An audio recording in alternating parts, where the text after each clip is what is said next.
Greetings everyone and welcome to my channel. For this segment, we'll be talking about some interesting things that we ought to ponder from time to time, or on special times.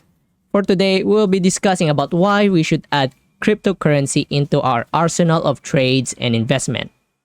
Just a disclaimer, I'm not directly selling you anything, but just providing you some food for thought on what you can do in these troubling times. And with that said, I'm Shama, bringing you some updates and giving you insights on what they mean.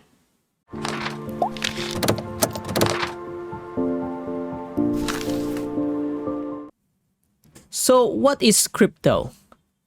Crypto, based on Investopedia, is a digital or virtual currency that is secured by cryptography, which makes it nearly impossible to counterfeit or double spend.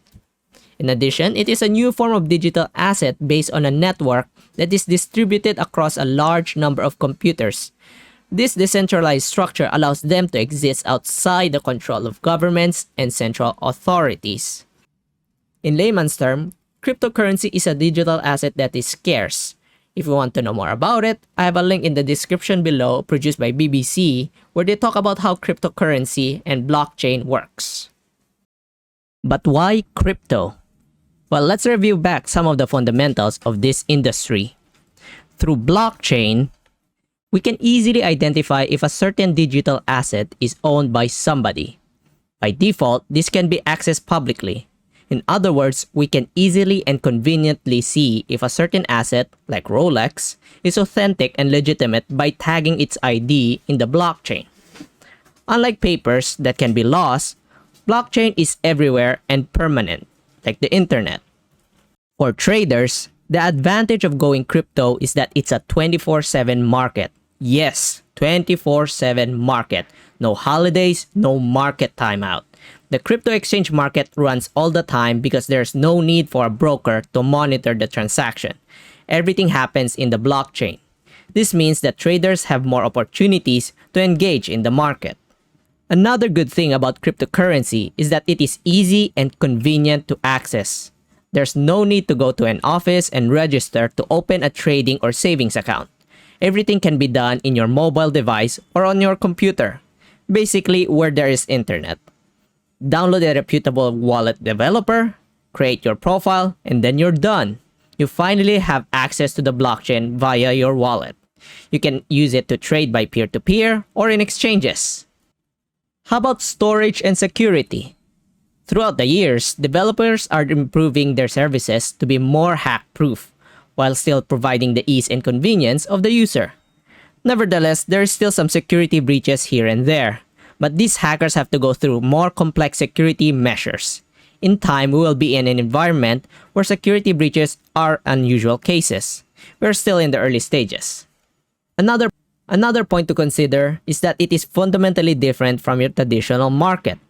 In the big scheme of things, it is one of the only asset class that is being traded publicly where we know the exact quantity of the asset. In essence, it is more scarce than gold and diamond. And look at their prices though. In addition, cryptos go through certain cycles outside the market trends. And these are the halving cycles.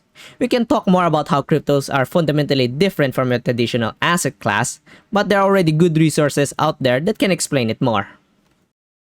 Anyways, aside from the points about cryptocurrency being its own asset class, let's talk about what market forces that drive up its value. Well, we all know that global central banks are dropping their key interest rates, making savings and lending almost worth negative. And this is being done through the continuous and infinitely printing of their paper bills. In US 2020 alone, printed 20% of its current total supply of the US dollar. The other 80% was done in 2 centuries. If you think that the US dollar is inflationary back then, how about now? And because of this inflationary tactic by the central bank, we need to find ways to retain our wealth or at least make our savings worth something by the time we retire. Due to cryptocurrency being scarce as it is, this is a good place to store value, especially now that people are noticing its importance in revolutionizing the financial industry. Speaking of being noticed, Big financial institutions are seeing a different tune nowadays about cryptocurrency. Let's take a look on the recent news that we have in this space so far. Mexican billionaire Ricardo Pliego invests 10% of liquid portfolio in Bitcoin. He says that crypto shields against wealth expropriation. In the other news, it headlines billionaire Mike Novogratz says Bitcoin will hit $65,000 and tells Game of Thrones star Maisie Williams to buy the world's most popular cryptocurrency, which is basically Bitcoin. Here's a funny one, but at the same time, at least he admits it. And this should be a learning experience.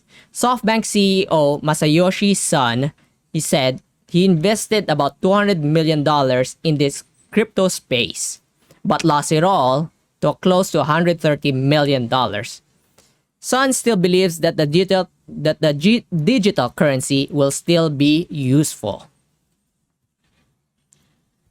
And here's one of the biggest ones so far. PayPal, one of the leading online transaction systems out there, allows Bitcoin and crypto spending.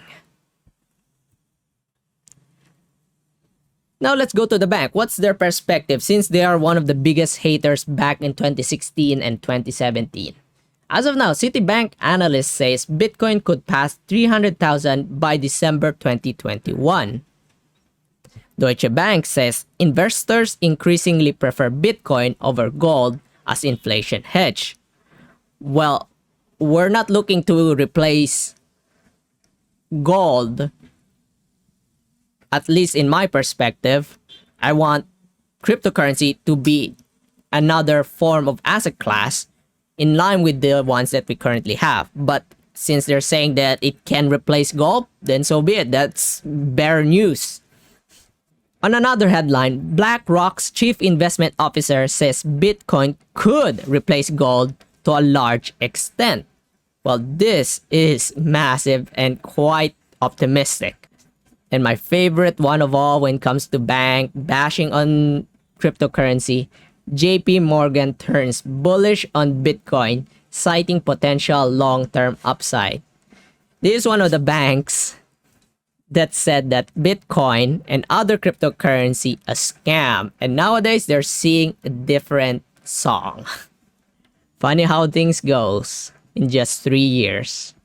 And lastly, a new global poll by the Veer Group shows that 73% of millionaires will invest in cryptocurrencies such as Bitcoin, Ethereum, and XRP before the end of 2022. These recent news are just some of the fundamental changes in the perspective of people about cryptocurrency.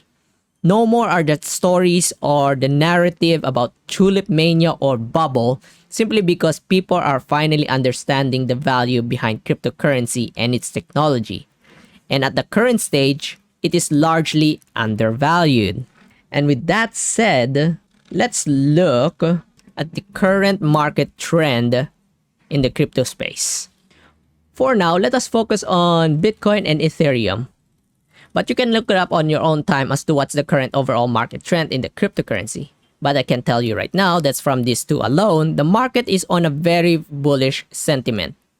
Here, Bitcoin is at 18,500 US dollars, about 1.5k USD off from its all-time high. Even at this point, we're not hearing the bubble burst or tulip mania narrative. We're taking it as it is. In fact, every time that Bitcoin corrects since the big drop in February, it only goes higher from there. Although yes, we might see some major correction at this point, but that is like having to go at a pit stop before rallying back up again. How about Ethereum? Well, just like Bitcoin, it is on a tear. Although we're still far away from the all-time high, but a jump from $100 to $500 in a year is incredible. And Ethereum is still a third of the way to its all-time high. This is what I'm saying. Cryptos are a whole different level of an asset class. And here's the kicker. We're still in the 2016-like bull cycle. 2021 might form to be a very bullish year for cryptos, like in 2017. So better start jumping in before the rocket flies. At this point, I hope I had convinced you to take some time to invest in understanding crypto and probably try it out. But how much of our portfolio be in crypto? Some experts say 5 to 10% of your overall wealth portfolio. Just to stay conservative since we're still at a very early stage. But some of us have gone all out in the crypto space. So whatever floats your boat. So how about the composition of the crypto portfolio? For beginners, you can go all out to 100% Bitcoin only. But if you want to diversify, you can go 80% Bitcoin or with 20% Ethereum, or be more aggressive like 70% Bitcoin and 30% Ethereum. And if you want to be exposed in other altcoins, you can go 70% Bitcoin, 20% Ethereum, and 10% other altcoins. The point here is that don't miss out on the king of cryptos, that is Bitcoin, and the leading indicator of altcoins, that is Ethereum. Anyways, if you want to join to a legit community where we talk about cryptos, you can join in our Facebook page listed here. And if you want some legitimate and timely updates for anything crypto, follow these personalities. So what do you think? Are you now considering jumping in and join the party? Let me know in the comments below. With that said, thank you for sticking with me and have a great day.